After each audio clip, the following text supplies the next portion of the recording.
Shalom Bapak Ibu sekalian. Selamat kita berbakti, memuji, memuliakan nama Tuhan. Ada sukacita? Haleluya. Dia telah ada dalam seluruh kehidupan kita. Biarlah kita mau mengandalkan Tuhan. Akui Dia dalam setiap lakumu, maka Dia akan meluruskan jalan. Maka itulah yang kita pegang. Apapun yang terjadi dalam kehidupan kita, kita mau bersandar kepada Tuhan. Maka Tuhan, maka segala sesuatu Tuhan yang atur. Puji nama Tuhan, kita mau berikan kehidupan kita kepada Tuhan. Dengan hati yang rindu, kita datang untuk memuji, memuliakan nama Tuhan.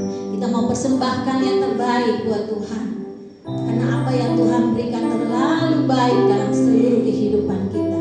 Dengan apapun kita tidak mampu untuk membalasnya, tetapi kita datang kepada Bapa yang sangat mengasihi kita. Pujian ini.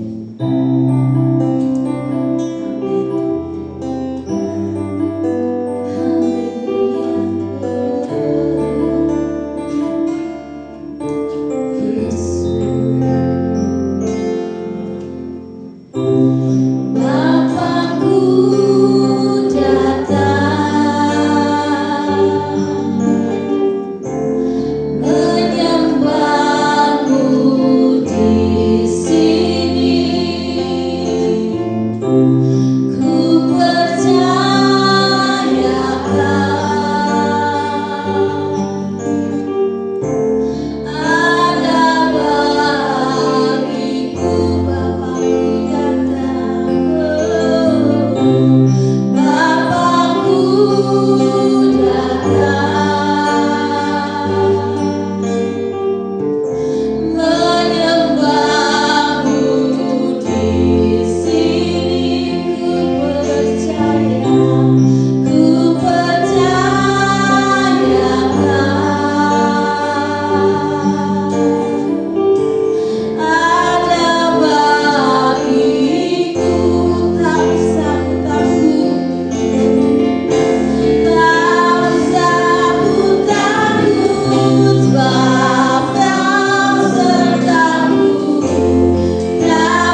kasih Bapa, terima kasih. Inilah doa dan sembahyang kami. Dalam nama Yesus kami berdoa. Haleluya. Amin. Silakan duduk Bapak Ibu. Puji nama Tuhan. Hari-hari yang kita lewati bukan hari-hari yang semakin gampang, tetapi semakin susah. Tetapi semakin susah, kasih Tuhan semakin besar.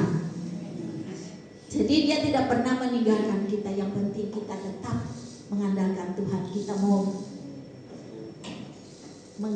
mengutamakan Tuhan dalam segala hal, sehingga biarlah kasih kuasanya semakin menyatakan dalam seluruh kehidupan kita. Mari kita nyanyikan pujian ini. Kalau bilang dalam bulan ini kayak viral untuk Trenggalek lagu ini. Gandal Gusti.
Kita puji, kita memuliakan Tuhan dengan sukacita. Walaupun kita gandol Gusti, tetapi kalau kita tidak mau berjalan sama Tuhan, kita tidak merasakan kedahsyatan Tuhan dalam hidup kita. Apapun yang terjadi dalam hidup kita, kita mau gandol Gusti, kita mau makan Tuhan, maka kita melihat jalan keluar dari Tuhan yang tidak pernah kita bayangkan, tidak pernah kita rencanakan. Itu Tuhan nyatakan dalam setiap hidup kita. Yesus dahsyat.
kuasa Tuhan bekerja di dalam setiap pribadi lepas pribadi.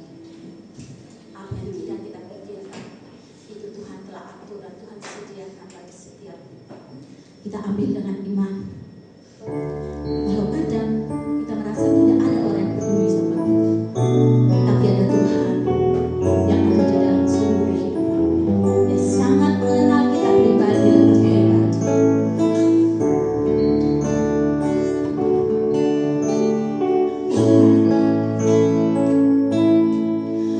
Saat ku sendiri, tiada seorang pun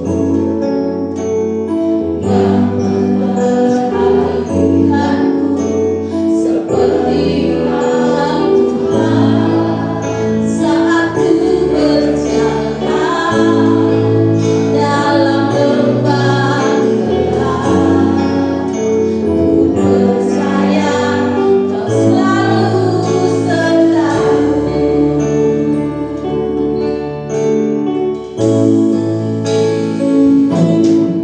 Saat ku sendiri, tiada seorang pun yang memperhatikanku seperti Engkau Tuhan. Saat ku berjalan dalam lembah gelap, ku percaya Kau selalu sertaku.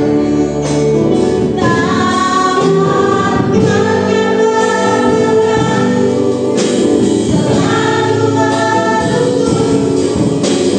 Ku tak mau jalan sendiri. Yesus, ku perlu kasih-Mu, ku perlu kuasa-Mu sampai akhir hidupku.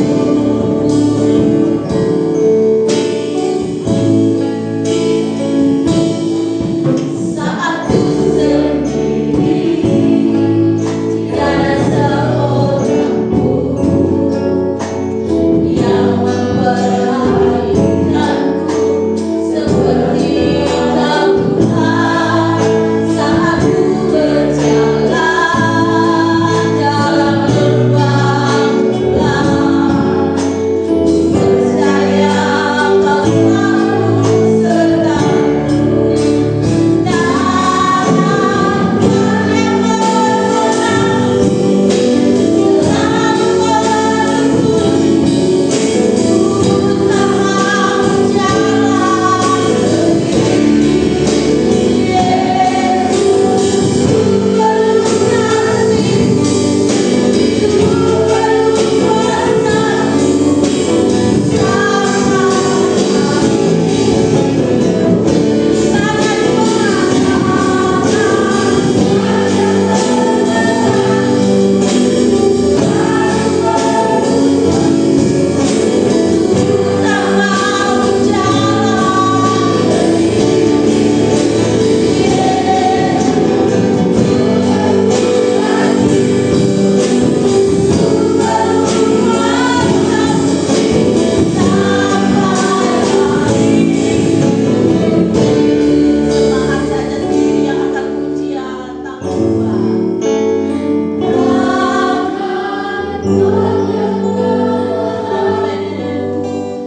Selalu menuntunku, ku tak mau jalan sendiri.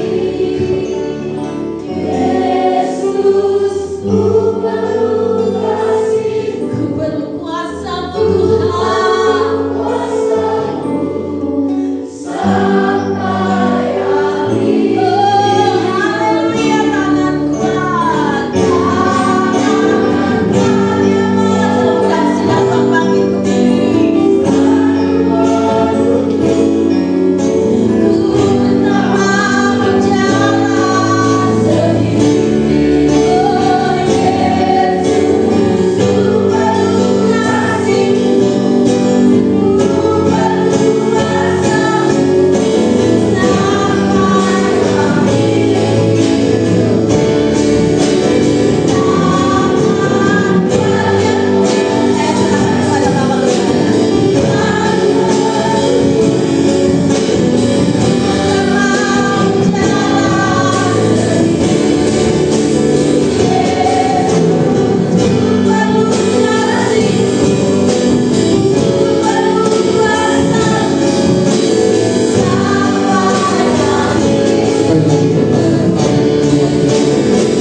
firman-Mu ada bagi kami, supaya kami tetap berjalan dalam rel kebenaran-Mu, dan biarlah kemuliaan-Mu nyata bagi kami. Tanpa Engkau Tuhan, kami gak mampu menjalani hidup ini. Terima kasih buat hari ini, terima kasih buat puji-pujian yang kami bisa naikkan kepadamu, mengingatkan akan kami bagaimana kami harus ada terus bersama dengan Engkau. Biarlah kami tetap memegang Engkau dan Engkau terus memegang kami. Terima kasih banyak Tuhan, terima kasih. Kami akan mendengar firman-Mu, pengurapan Roh-Mu juga nyata bagi kami. Biarlah kami memahami isi hati-Mu, dan biarlah kami hidup dan berjalan dalam kebenaran firman-Mu, dan biarlah kemuliaan-Mu nyata bagi kami. Dan firman-Lah kepada kami siap untuk mendengar. Kuasa-kuasa kegelapan yang berusaha mengganggu, apapun bentuk manifestasi kuasa itu, kami hancurkan kuasa itu di dalam nama Yesus, dan biarlah atmosfer surgawi nyata di dalam kami. Terima kasih banyak Tuhan, di dalam nama Yesus kami berdoa. Haleluya, amin. Puji Tuhan, silakan duduk kembali. Bapak yang dikasihi oleh Tuhan, Shalom, salam sejahtera di dalam kasih Tuhan kita Yesus Kristus. Puji nama Tuhan, kita bersyukur buat anugerah Tuhan yang luar biasa, sehingga kita bisa beribadah kepada Tuhan di bulan ini, di minggu terakhir. Ya, anugerah Tuhan sangat luar biasa bagi kita. Nah, puji Tuhan, ya, kita membuka Alkitab kita. Kita buka di dalam Efesus pasal yang keempat, ayat yang ke-17 sampai ayat yang ke-19. Efesus pasal yang keempat, ayat yang ke-17 sampai ayat yang ke-19. Saya akan baca dalam kitab saya. Bapak Ibu Saudara bisa memperhatikan Alkitab Bapak Ibu semuanya. Tema di situ adalah manusia baru.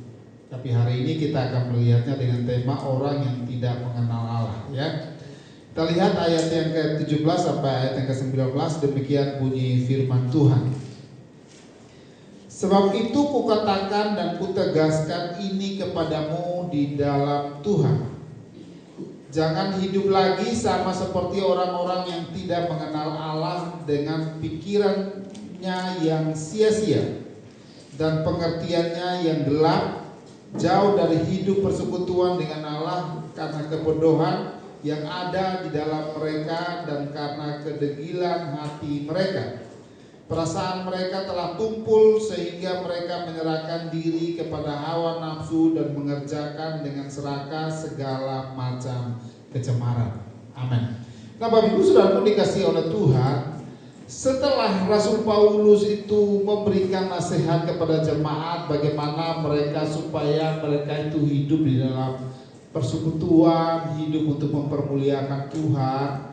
Ya, di sini dia mengingatkan mereka lagi, ya, bagaimana hidup mereka itu harus benar-benar berbeda dengan yang lain. Nah, hari ini kita akan belajar, ya, tentang hidup orang-orang yang tidak mengenal Tuhan, dan saya berharap ini menjadi satu koreksi, ya. Jadi kita mengoreksi diri, apakah kita ini sudah hidup sebagai manusia baru atau masih hidup sebagai orang yang tidak mengenal Allah. Ya, kita akan lihat langsung saja poin yang pertama, ya. Poin yang pertama, orang-orang yang tidak mengenal Allah itu di situ dikatakan bahwa, kenapa kita baca ayat yang ke-17? Sebab itu kukatakan dan kutegaskan kepadamu dalam Tuhan, jangan hidup lagi sama seperti orang-orang yang tidak mengenal Allah dengan pikiran yang sia-sia. Jadi ternyata ciri orang yang tidak mengenal Allah itu yang pertama adalah pikiran mereka itu sia-sia. Nah, sekali lagi Rasul Paulus itu bukan cuma menasihati mereka, ya, tetapi benar-benar dia memberikan satu peringatan tegas kepada mereka, ya. Jadi di situ dikatakan bahwa sebab itu kukatakan dan kutegaskan, ya. Jadi dia benar-benar, sekali lagi bukan cuma biasa aja, tapi benar-benar tegaskan di satu perintah kepada mereka yang di dalam Tuhan. Jadi maksudnya itu di dalam Tuhan itu maksudnya adalah mereka yang saat ini di dalam Tuhan. Nah, kita ini juga sudah di dalam Tuhan, amin. Kita kan sudah di dalam Tuhan. Jadi keberadaan kita di dalam Tuhan, makanya dia menasehati, memberikan satu perintah sebagai penegasan bahwa hidup mereka di situ dikatakan bahwa jangan hidup lagi sama seperti orang-orang yang tidak mengenal Allah.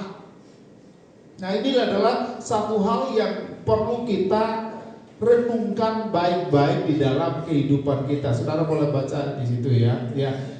Jadi kita ini kadang-kadang kita ini sudah mengenal Allah, kita bilang kita sudah mengenal Allah, kita sudah menjadi orang Kristen, tetapi hidup kita tidak berbeda dengan orang-orang yang tidak mengenal Allah. Ya, makanya di sini dikatakan bahwa jangan hidup lagi sama seperti orang-orang yang tidak mengenal Allah. Nah, kita renungkan, kita ini sekali lagi sudah orang Kristen, tapi apakah masih kita sama dengan dunia atau sudah berubah benar? Ya, jadi saudara dikasih oleh Tuhan, ya.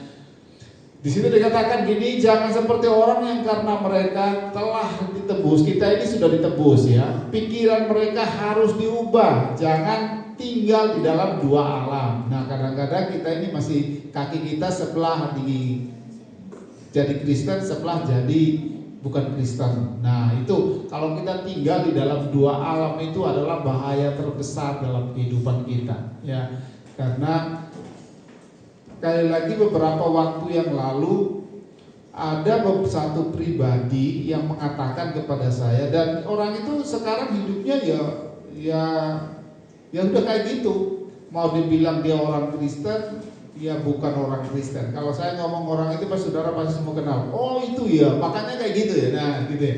Ya, jadi mau dibilang orang Kristen juga bukan orang Kristen. Ya, mau dibilang bukan orang Kristen, tetapi KTP-nya Kristen, yang ngomongnya Kristen, gitu kan? Jadi bingung gitu. Dia hidup di dalam dua alam. Nah, kita nggak usah menghakimi ya. Maksudnya ini menjadi satu perenungan bagi kita bahwa jangan sampai kita seperti itu, karena kalau kita seperti itu, kita itu menjadi sangat berbahaya. Kita berbahaya, maksudnya kita ada di dalam bahaya besar, gitu ya. Nah, orang fasik itu sanggup berpikir tetapi hanya untuk hal-hal yang sementara. Makanya di situ dikatakan jangan sampai pikiran kita, di situ katakan pikiran mereka sia-sia. Mereka berpikir, benar-benar mereka berpikir, tapi pikiran mereka itu buat hal-hal yang sementara aja. Ya, hal-hal yang tidak mempermuliakan nama Tuhan. Coba kita lihat Roma pasal 1 ayat yang ke-21 ya. Roma pasal 1 ayat yang ke-21 ya. Kita lihat Roma pasal 1 ayat yang ke-21. Sebab sekalipun mereka mengenal Allah, mereka tidak memuliakan Dia sebagai Allah atau mengucap syukur kepadanya. Sebaliknya pikiran mereka menjadi sia-sia dan hati mereka yang bodoh menjadi gelap ya. Jadi mereka itu kenal Allah, mereka tahu itu. Tetapi pikiran mereka sia-sia. Menurut mereka bahwa mereka telah melakukan berpikir tentang hal yang baik, tetapi itu semua sia-sia adanya. Ya. Jadi mereka tidak mempergunakan pikiran mereka untuk memuliakan Allah. Coba lihat ayat yang ke-23 ya. Di dalam Efesus pasal 4 tadi, supaya kamu diperbaharui di dalam roh dan pikiranmu. Makanya sekali lagi, bagaimana supaya pikiran kita tidak sia-sia? Pikiran kita itu harus dirubah. Dan juga di dalam Roma pasal yang ke-12 ayat yang ke-1, ayat yang kedua ya, berubahlah oleh pembaruan budimu ya. Jadi pikiran kita itu benar-benar kita harus merubahnya ya. Dan ini gak gampang. Ya nggak gampang, karena setiap hari kita ini iblis berusaha menyerang pikiran kita, dan kita ini kadang-kadang kita nggak sadar bahwa pikiran kita telah dikuasai oleh kuasa kegelapan. Nah, tapi sekali lagi, kalau kita tidak merubah pikiran kita menjadi sia-sia. Ya, yang kita pikirkan itu semua sia-sia adanya. Nah, yang kedua, ya kita lihat poin yang kedua, manusia atau orang yang belum mengenal Allah atau orang yang tidak mengenal Allah, yang cirinya yang kedua adalah di situ dikatakan bahwa pengertiannya yang gelap ya. Maksudnya adalah Mereka itu mereka berpikir, memang mereka berpikir, mereka imajinasi perasaan mereka, ya, karena maksud pengertian itu adalah pikiran, perasaan, pola pikir gitu. Mereka bisa pola pikir ada, mereka bisa imajinasi mereka juga ada, ya, tetapi itu gelap, itu tidak ada artinya sama sekali, ya, namanya pengertiannya gelap. Jadi menurut mereka itu bagus gitu, menurut mereka itu baik, tetapi itu sebenarnya tidak berkenan kepada Tuhan, ya. Jadi selain pikiran mereka itu sudah sia-sia, pengertian mereka juga ya gelap tadi, maksudnya nggak ada fungsinya sama sekali gitu, ya. Maksudnya itu apa yang mereka menurut saya gini loh, tapi ini ternyata itu nggak benar, ya. Itu hanya memuaskan mereka aja. Makanya kalau di dalam Timotius, ya, nanti kita lihat di dalam poin yang berikutnya. Tetapi mereka sekali lagi, menurut mereka itu sudah hal yang bagus. Mereka sudah beribadah pun, ya. Tetapi itu hanya untuk memuaskan keinginan mereka aja. Menurut mereka saya sudah beribadah, menurut mereka saya sudah melakukan yang bagus, tetapi itu tidak mempermuliakan Tuhan. Nah, ini sekali lagi itu orang-orang yang hidupnya tidak mengenal Allah. Nah, sekali lagi ini hanya menjadi perenungan bagi kita semua. Jangan sampai kita berpikir bahwa saya sudah beribadah, saya sudah melakukan sesuatu hal untuk kemuliaan nama Tuhan. Tetapi itu ternyata semua itu sia-sia adanya, ya. Jadi ini menjadi perenungan kita. Nah, nanti kita akan lihat di poin yang ketiga ini yang sedikit lama bagi kita, karena akan berkaitan juga dengan hari ini sekolah minggu tadi, ya. Kita lihat yang ketiga langsung, yang ketiga. Ciri orang yang tidak mengenal Tuhan, yang pertama tadi pikiran mereka sia-sia, pengertian mereka menjadi gelap.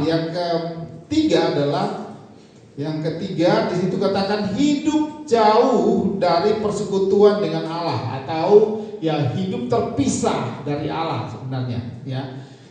Jadi pikiran mereka gelap, ya, pengertian mereka pikiran mereka sia-sia, pengertian mereka gelap, itu akan membuat mereka ya hidup jauh dari persekutuan dengan Allah. Mereka terpisah dari Allah, ya. Nah, saudaraku yang dikasih oleh Tuhan, kita bilang gini, tadi saya sudah singgung bahwa kita bilang bahwa kita ini sudah beribadah, tetapi apakah pengertian kita itu benar sesuai dengan pengertian ibadah yang Tuhan inginkan? Atau kita beribadah hanya untuk memuaskan keinginan kita aja, atau hanya kalau kita mau mendengar firman Tuhan hanya memuaskan telinga kita aja? Ini menjadi satu perenungan bagi kita, ya, karena akhir zaman ini, sekali lagi kalau akhir zaman, ya, di ujung akhir zaman ini, ya, itu banyak orang beribadah, tetapi di situ dikatakan apa? Hanya mereka melakukan satu rutinitas saja, perintah manusia aja, ya. Lalu kalau mau mendengar firman Tuhan pun itu hanya memuaskan telinga mereka, tetapi tidak mengoreksi hati mereka. Ya, makanya mereka mencari pengkhotbah yang sesuai dengan menurut mereka, telinga mereka dengar itu nyaman, ya sudah. Tapi kalau mengoreksi hati nggak mau. Ya. Jadi di situ dikatakan bahwa mereka terpisah dari Tuhan. Nah, kita ini kalau di dalam ayat yang ke-20 itu, ya, manusia baru itu kayak apa? Tapi jangan sampai kita bilang secara manusia kasat mata kita ini datang ibadah, ya, tetapi kita ini ternyata terpisah dari Tuhan. Nah, makanya maksud yang terpisah dari Tuhan itu gini, jangan sampai kita beribadah tapi tidak punya hati untuk mau bersekutu dengan Tuhan, ya. Tidak punya hati yang mau bersekutu dengan Tuhan. Nah, makanya di situ dikatakan gini, kita baca lagi. Hidup mereka jauh dari persekutuan dengan Allah karena kebodohan yang ada di dalam mereka. Kata kebodohan itu bukan bodoh secara intelektual, bukan, ya, tetapi mereka bodoh artinya hati mereka yang tidak mau mengenal Tuhan. Mereka tidak mau bersekutu lagi dengan Tuhan. Ya, makanya tadi saya bilang kalau hari ini sekolah minggu, ya kita lihat Mazmur pasal yang ke tadi sekolah minggu di mana Sel? Ayatnya Sel? Tadi. Ya, Mazmur 84 ya, berarti dia masih ingat ya. Ya, Mazmur 84. Kita buka Mazmur 84 ya. Ya, kita lihat Mazmur 84.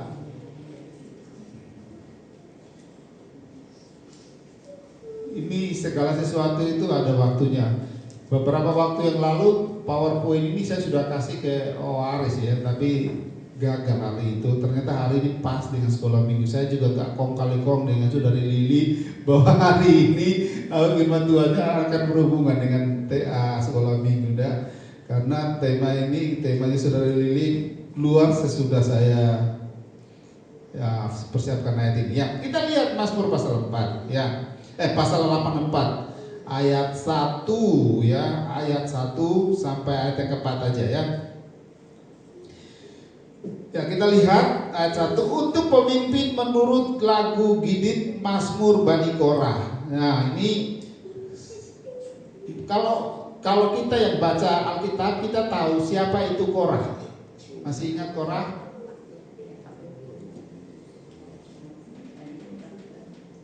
Apa? Oh, ditelang-tengelangkan, ya benar itu. Mungkin satu bagian. Ayo, ya apa siapa tahu Korah? Masih ingat? Pemimpin pujian, ya. Oh ya, pemimpin yang melawan Musa itu, pemimpin yang melawan Musa ya, pemimpin yang melawan Musa. Ya, sekali lagi, ya seperti itulah. Ya, jadi dia adalah seorang yang mau memberontak juga ya, tetapi itu kan Korahnya ya. Korahnya seperti itu ya. Jadi akhirnya tanah Tuhan membuka tanah, akhirnya mereka masuk ke dalam, ditelan oleh bumi kan, dihukum gitu. Itu Korah ya, itu Korah. Tetapi di sini dikatakan apa?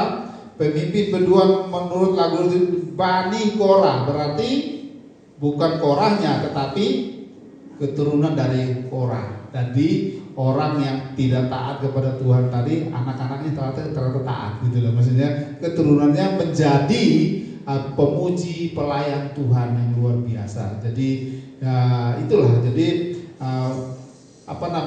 memang Korah itu nggak benar tadi gitu sampai ditelan oleh bumi, tapi masih ada keturunan berikut yang bertobat dan Raja Daud mempercayai mereka untuk melayani Tuhan di Bait Allah. Nah, dalam keadaan seperti ini ternyata ini mereka mengubah satu syair yang luar biasa ya, dan menjadi pujian pada waktu itu. Dan ini dikatakan gini ya, Mazmur yang luar biasa ya, betapa disenangi tempat kediamanmu ya Tuhan semesta alam. Jiwaku hancur karena merindukan pelataran-pelataran Tuhan. Hatiku dan dagingku bersorak-sorai kepada Allah yang hidup. Nah, ini dia memiliki satu kerinduan yang luar biasa kepada Tuhan. Ya, jadi bukan cuma hanya mau beribadah begitu aja, tapi benar-benar dia rindu akan Tuhan. Ya, di situ dikatakan bahwa betapa disenangi tempat kediamanmu ya Tuhan semesta alam. Dia senang banget itu. Ya, dia senang banget. Makanya tadi hari ini sekolah minggu dikatakan bahwa kita bukan cuma rindu kepada tadi kan.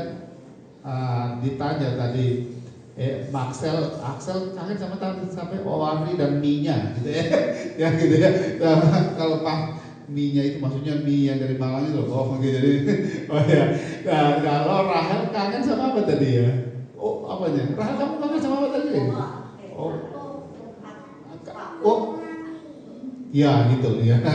Jadi dia kangen sama itu ya. Ini kangen sama mamanya ya. Terus Marvel kangen sama Evan gitu ya. Tapi kangen sama pribadi gitu ya. Maksudnya rindu mereka ya. Nah ini adalah Pemazmur juga dikatakan bahwa dia rindu sama Tuhan.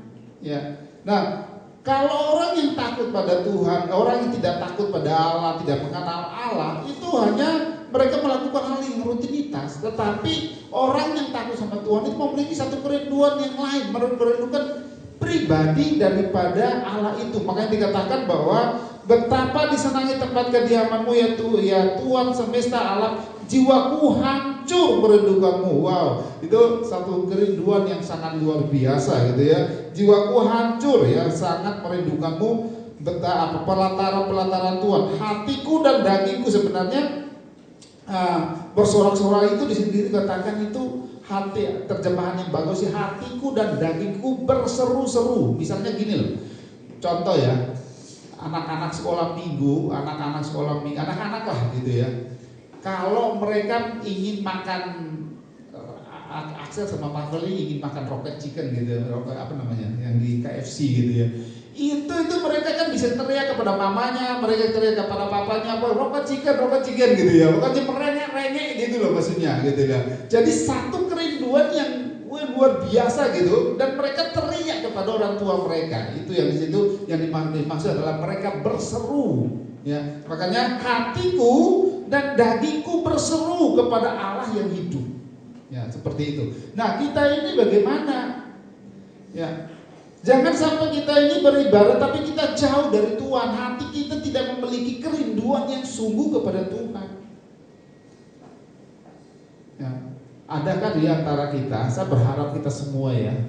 Tapi sekali kita hanya mengoreksi diri. Saudara jangan menghakimi saya juga nggak menghakimi saudara. Ya. Kita koreksi aja lah. Kita punya hati yang berseru kepada Tuhan, berteriak kepada Tuhan bahwa saya ingin bersekutu dengan Tuhan. Nah, sekali lagi jangan cuma hanya di gereja, maksudnya hari Minggu seperti ini. Tapi tadi sekolah minggu ibadah itu di rumah juga, di mana saja kita beribadah. Ya, jadi mari kita seperti pemazmur ini. Ya, sekali lagi orang yang tidak mengenal Tuhan terpisah dari Allah, dia merasa terpisah dan pikirannya sudah bodoh. Tapi kita ini, ya, kita mari belajar memiliki hati yang seperti pemazmur ini. Ya. Di situ dikatakan jiwaku merindukan pelataran Tuhan, hatiku, dagingku bersorak-sorai kepada Allah yang hidup. Nah, bahkan di sini dikatakan, ini sekali lagi, bahkan burung pipit telah mendapat sebuah rumah dan burung layang-layang sebuah sarang tempat menaruh anak-anaknya. Maksudnya gini, itu berbicara ya, burung pipit tempat berbicara tentang kekhawatiran ya, karena Alkitab mengatakan bahwa burung pipit dipelihara Tuhan lemah gitu ya, dan juga burung layang-layang itu berbicara tentang satu tidak ada kekuatan juga ya. Itu kalau saya baca tentang komentator ya. Tetapi di situ dikatakan orang yang lemah ya, orang yang lemah atau pribadi-pribadi yang lemah pun saat mereka ada di dalam Tuhan, mereka bisa mendapat kekuatan, mereka bisa tenang di sana, mereka bisa bersarang di sana, kan seperti itu. Jadi kita yang kalau rindu akan Tuhan, kita mau beribadah kepada Tuhan dengan sungguh-sungguh, pasti ada kekuatan yang baru Tuhan berikan bagi kita. Amin. Makanya sekali lagi saudara pun dikasih oleh. Nah, kalau kita baca terus ya, kita menemukan hasil-hasil yang luar biasa di dalam ayat yang kayak, coba kita langsung saja ayat yang ke-6 ya. Ya. Berbahagialah manusia yang kekuatannya di dalam Tuhan, ya. Atau ayat 5 dulu. Berbahagialah orang-orang yang diam dalam rumahmu, yang terus-menerus memuji Allah, memuji-muji Engkau. Berbahagialah manusia yang kekuatannya di dalam Engkau, yang berhasrat mengadakan siara. Apabila melintasi lembah Baka, mereka membuatnya menjadi tempat yang bermata air, bahkan hujan awal musim menyelubunginya dengan berkat. Maksudnya begini, kalau kita ini secara manusia, orang itu kalau semakin berjalan semakin capek atau semakin kuat? Semakin capek ya. Itu kan manusia normalnya seperti itu. Jadi kalau kita jalan kaki dari sini ke Tulungagung, bukan sampai di Gondang lalu semakin kuat, tetapi wis lemas gitu ya, gitu ya. Naik motor dengan kecepatan saya, jujur aja, setelah lama itu pantat terasa capek gitu, tapi memang kecepatan saya segitu, jadi kok bilang apa gitu ya. Tapi kan pasti semakin lama semakin berjalan itu semakin capek, ya kekuatan kita semakin menurun. Tetapi orang yang di dalam Tuhan semakin lama semakin dia berjalan bersama Tuhan semakin kuat. Nah itu karena dia berjalan bersama dengan Tuhan, ya. Oma mus kita semua berjalan dengan Tuhan, semakin tua semakin kuat, ya.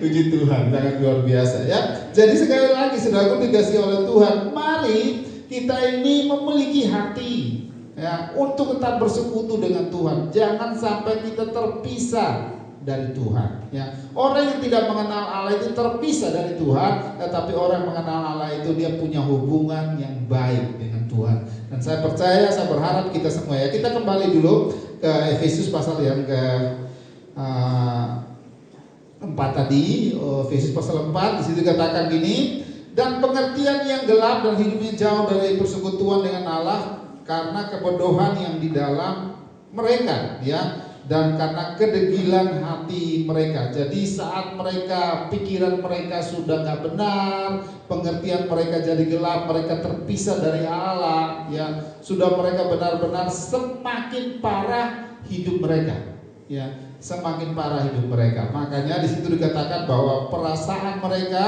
ya, perasaan mereka juga tumpul sehingga mereka menyerahkan diri mereka kepada hawa nafsu yang mengerjakan mengerjakan dengan serakah segala macam kecemaran. Jadi hidup mereka semakin parah, ya. Perasaan mereka tumpul menyerahkan kepada hawa nafsu yang menjadi semakin jahat. Jadi orang yang tidak mengenal Allah seperti itu. Tapi sekali lagi mari kita merenungkan, jangan sampai kita seperti itu, ya.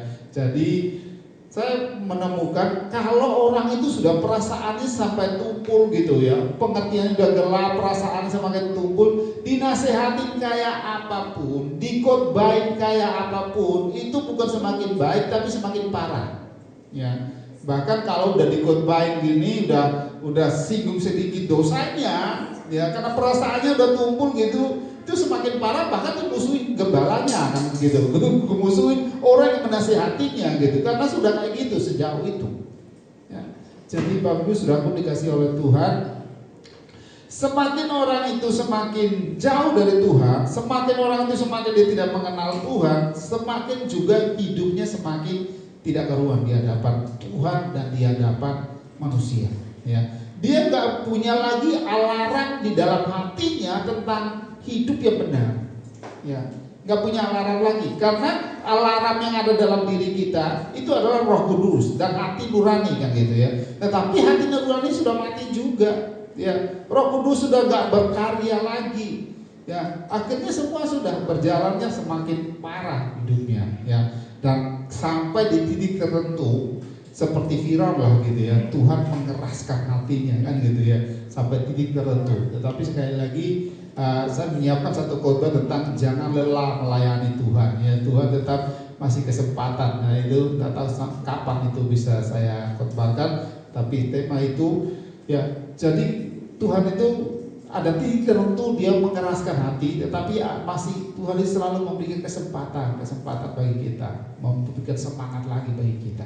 Dan salah satunya cara Tuhan adalah hari ini dia mengingatkan kita tentang orang yang tidak mengenal Allah. Kesimpulannya adalah, ya, kita yang sudah ditebus dengan darah Kristus dan mendapat kasih karunia dari Allah, apakah kita masih punya ciri-ciri seperti orang yang tidak mengenal Allah? Kita renungkan sendiri loh, ya. Ya, pikiran kita sia-sia, pengertian jadi gelap, hidupnya jauh terpisah dari Allah, ya. Kita terpisah dari Allah itu kita nggak punya kerinduan untuk menghampiri Tuhan. Tapi saya berharap kita semua ini kita memiliki kerinduan, ya.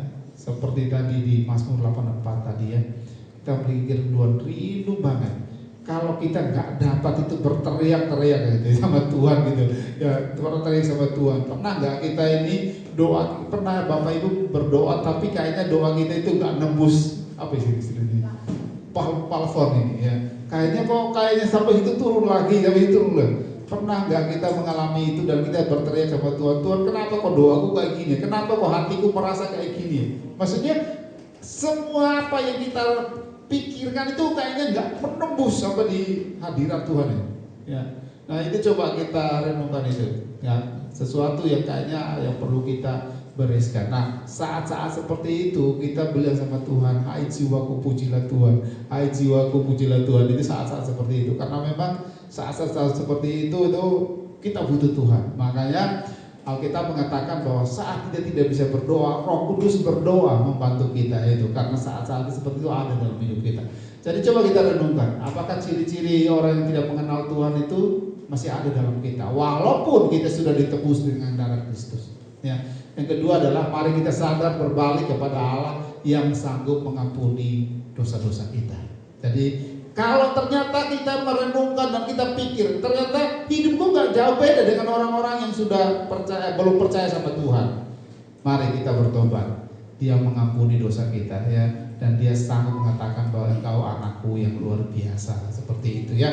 Jadi saya berharap sebagai hamba Tuhan, saya rindu supaya kita semua memiliki hati yang mau dekat kepada Tuhan, yang mau mengenal Tuhan lebih lagi. Puji Tuhan, kita tutup Alkitab kita dan kita akan berdoa dan bersyukur kepada Tuhan. Haleluya. Saya mengundang Bapak Ibu bangkit berdiri bersama dengan saya. Tangan kuat yang memegangku. Sekali lagi kita butuh kekuatan tangan Tuhan untuk memegang tangan kita, supaya kita memiliki hati yang bersekutu dengan Tuhan. Tangan kuat yang memegangku, selalu menuntunku, ku tak mau jalan sendiri. Yesus, ku perlu kasih-Mu, ku perlu kuasa-Mu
sampai Roh Kudus-Mu tolong kami, kekuatan kuasa-Mu yang memegang tangan kami, biarlah kami terus berjalan dalam kebenaran firman-Mu,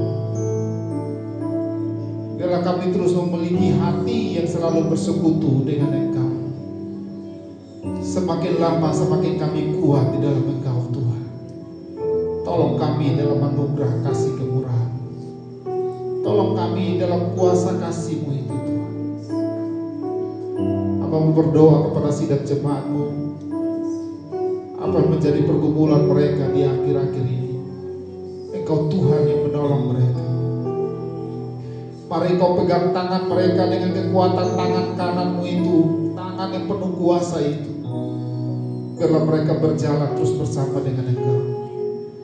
Baik melewati lembah baka pun biarlah mereka kuat karena Engkau terus bersama dengan mereka, Tuhan. Terima kasih banyak Tuhan, terima kasih. Engkau Tuhan dan Juru Selamat kami. Engkau Tuhan yang menolong kami di dalam segala aspek kehidupan kami. Kami bersyukur buat kebenaran firman-Mu hari ini.